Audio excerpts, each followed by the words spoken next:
अस्सलामु अलैकुम, welcome back. इस लेक्चर में हमने शेल सोर्ट एल्गोरिदम के एनालिसिस करना था कि वो कितने कंपैरिजन करेगा। उसके लिए हमारे पास जो फार्मूला था, हम जानते हैं कि सबसे पहले n तादाद थी, n/2 करते थे। फिर जो तादाद आपके पास आती थी दोबारा हम डिवाइड 2 करते थे। ये आपकी बुक में 3.3.1 एल्गोरिदम एनालिसिस के ऊपर दिया हुआ है। इसके मुताबिक हम क्वेश्चन को सॉल्व कर रहे हैं। ये हमारे पास दिया हुआ है। सबसे पहले अगर अरे साइज़ n 15 है, वो 20 हो, वो 30 हो, वो जो मर्ज़ी हो, अगर 15 है तो फिर गैप हमारा क्या बनेगा, डिवाइड टू 7 बनेगा। ये किताब में यहाँ लिखा रखा हुआ है। और जो लिस्ट साइज़ है वो कैसे बनेगी, ये जो गैप है 7, ये आपने टोटल 15 को 7 पे डिवाइड करेंगे, लिस्ट साइज़ आ जाएगा। फिर नेक्स्ट आइट्रेशन में, नेक्स्ट फेज़ में ये जो 7/2 करेंगे तो आपके पास 3 आएगा। 3 पॉइंट समथिंग बनता है, लेकिन लोअर हमने राउंड किया है तो 3 ऊपर पॉइंट वाली वैल्यू को डिस्कार्ड कर देंगे। तो 3 को आपने 15 पे डिवाइड करना है। 15 डिवाइड 3, तो आपके पास जो जवाब आएगा वो लिस्ट साइज़ 5 का बनेगा। ये यहाँ पे लिखा हुआ है। और फिर हमारे पास डिवाइड 3 को डिवाइड 2 पे करेंगे तो 1 आएगा, और जब 15 को 1 पे डिवाइड करेंगे लिस्ट साइज़ 15 आ जाएगा।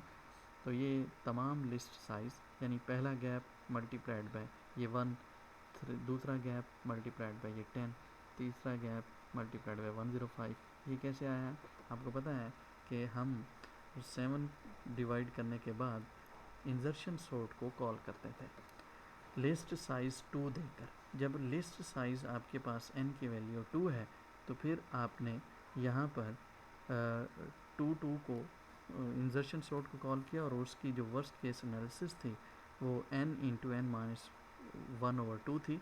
n की जगह पर ये 2 पुट करेंगे, लिस्ट साइज़ को पुट करेंगे तो ये हमारे पास कंपैरिजन आ जाएंगे कि इंसर्शन सॉर्ट ने कितने कंपैरिजन किए। एक कंपैरिजन करेगा जब हमारे पास लिस्ट साइज़ 2 होगा।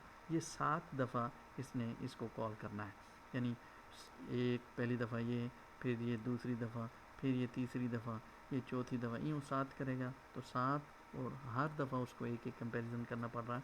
तो 7 ये लिखा हुआ है यहाँ पे, 7 नेक्स्ट फेज़ है 3 का।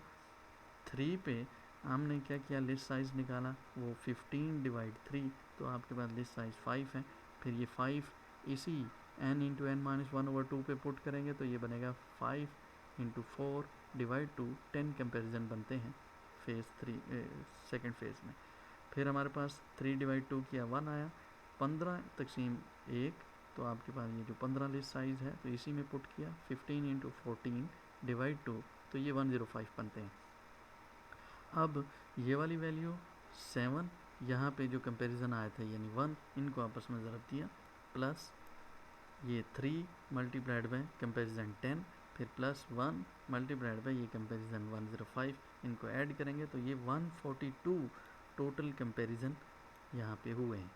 ये 142 कंपैरिजन उसको यहाँ पे करने पड़ेंगे, और फिर जाके आपकी ये जो लिस्ट है सॉर्ट होगी। तो वैसे तो इसका कम्प्लेक्स एनालिसिस है, हमने सिर्फ इसकी तादाद निकालने के लिए ये एक फार्मूला हमने डेवलप कर लिया है कि इसको किस तरीके से करेंगे। तो ये फार्मूला मेरे ख्याल में अब आप याद करेंगे, और ये बुक में 3 पॉइंट ये इस जगह पर दिया हुआ है 3.3.1। आप इसको फॉलो करके आप इसको निकाल सकते हैं। ये देखिए, ये 142 किताब ने निकाला हुआ है। इसी तरीके से इफ़ेक्ट भी बताया हुआ है मुख्तलिफ आथर्स ने। वो जो पावर पॉइंट की स्लाइड्स मैंने आपको दी थी, ग्राफ दिया था, वो यहाँ पे आपको यहाँ दिया हुआ है कि इन अगर आप गैप साइड्स को चेंज करेंगे तो फिर कम्प्लेक्सिटी में कितना फ़र्क पड़ता है। तो ये उसकी एक्सरसाइज है। ये सवाल आप 4, 5, ये 6 सवाल दिए हुए हैं, इनको अब आप कर सकते हैं। नेक्स्ट वीडियो में रेडिक्स सॉर्ट के हवाले से बात करेंगे। Thank you very much. अस्सलाम वालेकुम।